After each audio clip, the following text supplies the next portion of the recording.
What I played in the movies is not who I am. It's what I played. The essence of it, which what you're talking about, is what I wanted to come through. But I'm not going to sit or stand on any pedestal and tell you about what I had in mind for you or your soul. Because the fact of the matter is, in the whole 40-year process, I was struggling for my own soul. So you were struggling with your own still. Challenges. Yeah. Struggling, you were in that tension between the ideal and the reality, Absolutely. right? And yet you were able to take on a role, take on a character, a personality, and convey a set of values and principles through that character incredibly well. That's why people love the film. But I think it's important what we're hearing you say, that in spite of the character that you were playing, you had your own personal struggles and transformation that you're going through. I put it this way, Training Day is the easiest part I play. There's more of that in me than Cry Freedom or even Malcolm X.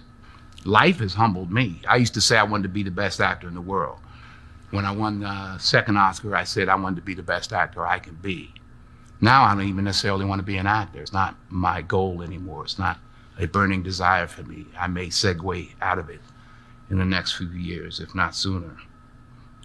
But to go all the way back to your question, none of that would have happened without the family. None of that would have happened. And not just my wife, but the love I give to my children and the love I give back. Coaching and, I was one of the worst coaches. Getting in fights with other dads and all that, but I love to inspire. I like that. I like seeing people do well. It was so interesting, I ended up becoming an actor because I've never been the out front guy. I like seeing people do good. Society is forcing success down our throat, comparative success down our throat. I don't know if the Bible says it, but it's somewhere it says in the last days we'll become lovers of ourselves. It's in the Bible. The number one photograph now is a selfie. Yeah. So we all want to be followed. We all want to lead, I should say. We're willing to do anything. Young ladies and young men, anything to be influential. Yeah.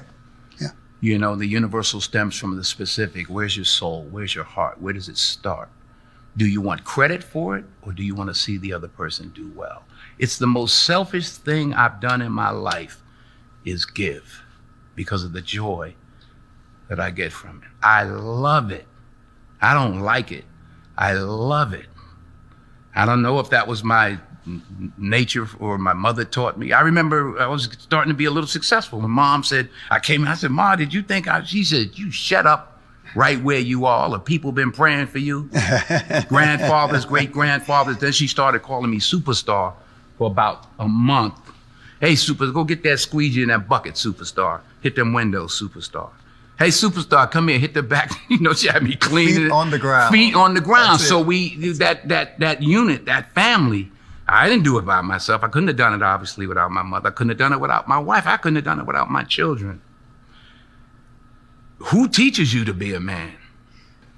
But fame is a monster, and we all have these ladders of battles, roads we have to walk in our given lives.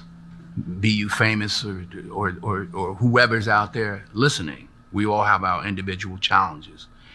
It's cliche, money don't make it better. It don't. Fame just magnifies the problems and the opportunities. What do you say to the men around the world who are watching this interview from someone who is their hero, regardless of it's from the screen? Thank you. Stay on your knees. Watch me, but listen to God. Don't listen to me. I hope that the words of my mouth and the meditation of my heart are pleasing in God's sight, but I'm human. I'm just like you. What I have will not keep me on this earth for one more day. I never looked at things as problems. I look at them as opportunities. Maybe that's something I can say. Someone, but she did this, and well, what an opportunity you have. Yeah. Yeah. Well, the world, because they said this and CNN said that. Yeah, well, what an opportunity you have to make a difference, because you never know who's watching. I think you gave formula. This is called the Better Man event, and I think you gave somewhat of a formula to be a better man. I mean, taking all the things that you've said into consideration, the life that you live, the transparency, the vulnerability, all that speaks volumes to who you are as a person. But we need goals. We need models. We need heroes. And Dreams without goals are just dreams. Come on. And ultimately, they fuel disappointment. Exactly. On the road to achieving your dreams, you must apply. This all comes from Pastor Bernard. I just stole it. It sounds familiar. It sounds familiar. You must apply discipline, come but on. more importantly, consistency. Because without commitment, you'll never start. But without consistency, you'll never finish. These are all things I learned from you. So the position I have, the money I have, the stardom I have, the joy or pain or whatever I've given to people through the films that I've done don't make me any better. Leave room to learn.